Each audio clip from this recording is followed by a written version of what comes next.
samurai western fits perfectly to the type of game that I love, which can only be found on the PlayStation 2. It's a mechanically ambitious game that is rough around the edges, that flawed 7 out of 10 that is far more interesting of a game than something that I am able to acknowledge is a better put together product. Tonally, samurai western feels like a 90s cowboy anime, or an 80s B-movie that would be featured on Best of the Worst, and would be one of the movies they would eventually get a poster of because they loved it so much.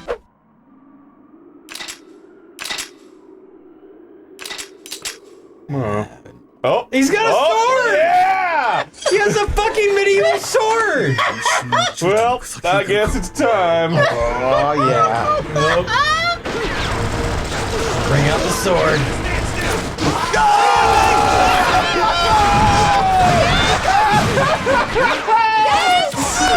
This is the best video ever!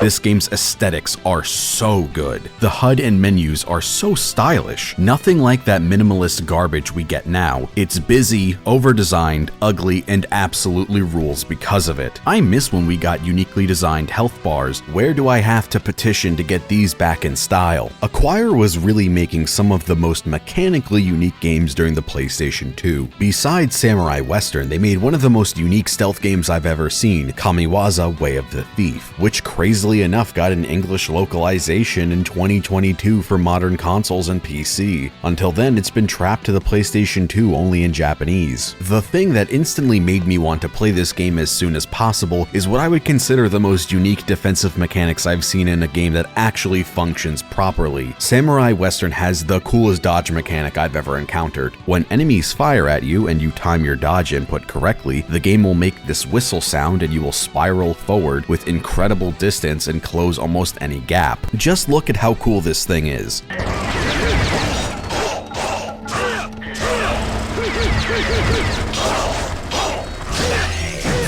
The other mechanic you use in tandem with this is deflecting bullets.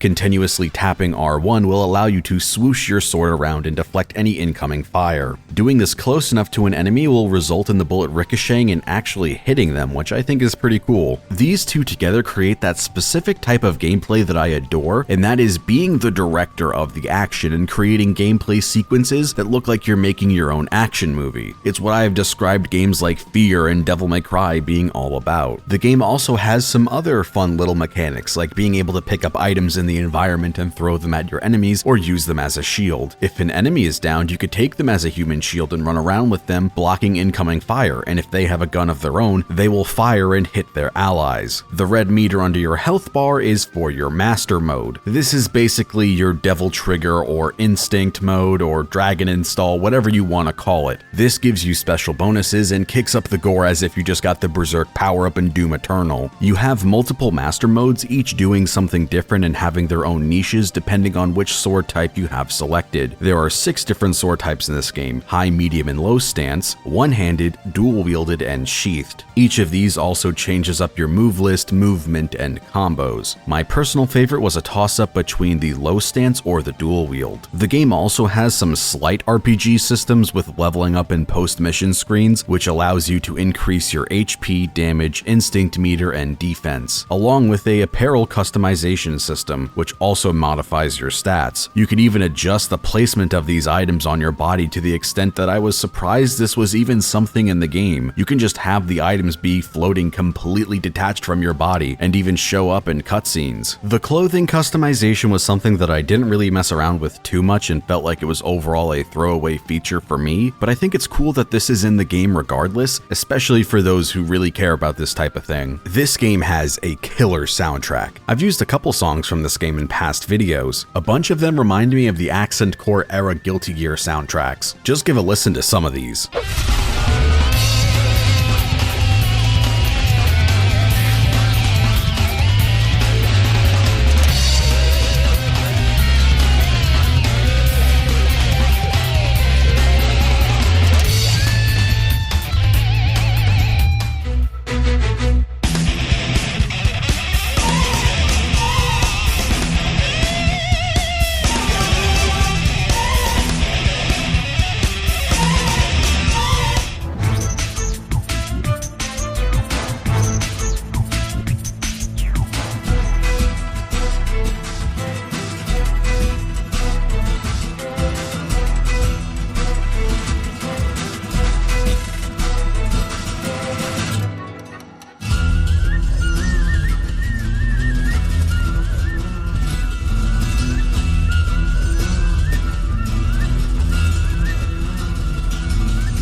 The game has a real fun cast of characters, especially the bosses being eccentric weirdos similar to No More Heroes, though the boss fights themselves are pretty hit or miss. The most annoying thing is that some of the bosses have too much health for how simple they are, and some of them even have basic enemies fighting alongside them. The Faceless boss is a great example of the first issue, as they only have 3 moves and you could see how little damage I am doing to them. Then for the second issue, you can look at my first roadblock in this game, the rematch with Jean in the manor. The game doesn't have a dedicated lock-on, so at times the auto-lock would pick random enemies, which was really annoying. The minions around him are constantly firing at you or throwing dynamite. They deal more damage to you than Jean does, which makes the fight feel completely imbalanced and wondering why they are even here in the first place. The worst fight in my opinion is the one in the mine shaft versus these demon spawn. The sound they make this entire fight makes you want to play the game on mute.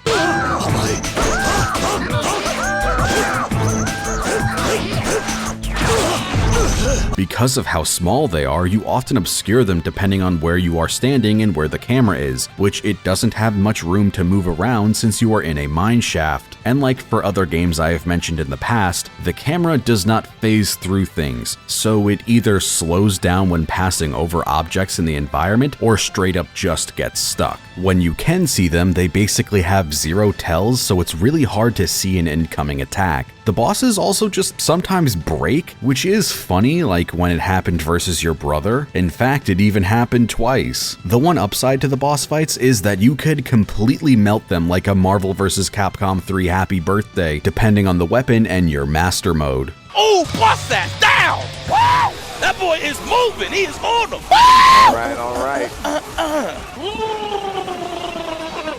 Like I said at the start, this game is the perfect 7 out of 10 because it's Jank Kusoge. The draw distance isn't the best when in towns or in the open canyon, so you run into instances where you're getting hit by enemies you can't even see because they aren't visible yet since you aren't close enough. Some objects in the environment have larger invisible boundaries around them than their visuals indicate, so you end up getting caught on them and it breaks the flow of combat. Parts of the levels are breakable, which is nice, but other things like the carriages aren't, so enemies on top of them are practically impossible to hit. The frame rate isn't the best either, but if you are emulating this and your PC is good enough, then that won't be a problem. Similar to other games I've talked about in my quest to cover every 6th gen action game, Samurai Western has a survival mode, which pins you against an onslaught of enemies and remixed bosses in repurposed stages from the story. There are also a bunch of unlockables and collectibles, but they personally didn't interest me at all, but they're there for those who do.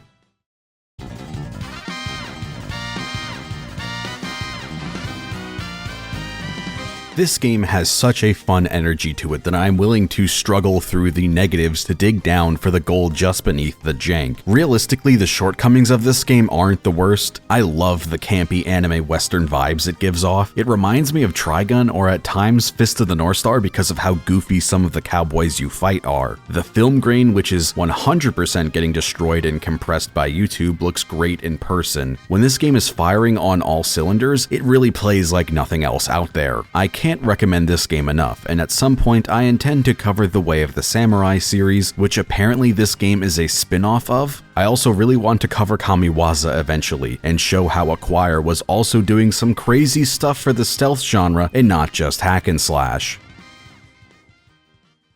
If you've made it this far into the video, I just want to say thanks for watching as always. If you really liked the video, please leave a like and comment, and don't forget to subscribe and pass the video around. If you really want to help support the channel, maybe consider becoming a patron on Patreon. All patrons get access to videos a day early, along with a $7 tier that allows you to view rough cuts of upcoming videos. I'm now going to shout out all of my $5 and up patrons who really help support the channel. Bully, Densha, Lucy the Fox, Salt and Sweet Rum, Sir Newt Newt, Scary Dinosaur, Curtis Harris, Elliot Morton, Kohai Carmen, Lotto, Medi Not the Bad Guy, Nathan Redding, Nemphy, Quanner, Quartz, Quench the Void, Samuel Egan, Sayan Heggy, Simply Aiden, Slemph Tingle, Swimming, Walkman, Akita Fishkiyama, BBF in Bloxburg, NM, Revin, Cosmonaut Cola, Rovit, Ben Johnson, Buckets, Bergnut, Chichometrius, Cursed Void RTGC, Ekphraso, Filthy Finger 69, Fishkami, Hardleg Joe, Kazmark Chick, Kevin Velasquez, Lazy Titan, Megan, Nicholas Pedinato, Sean the Berserker Fighter, Starcasters, Some Panda, The Worstest Guy, William Moore, Moore, and David Roberts. Thanks so much, guys. As for what's coming out next, I'm not really sure. I have a ton of videos still in the middle of production, things of varying degree of completion. I'm also slowly chipping away at Armored Core, but who knows whenever that's going to be out because there's 15 games I have to cover, I think. So if you really want to help support me as videos take really long to make, then the Patreon really helps out. I also have a NordVPN affiliate link in the description below using my promo code, and I also have a TCG Player affiliate link in the description below. Any purchases you make while checking out using that link will give me a small kickback. And I think that's pretty much it. So I hope you guys enjoyed the video, and as always, thanks for watching, and see you next time.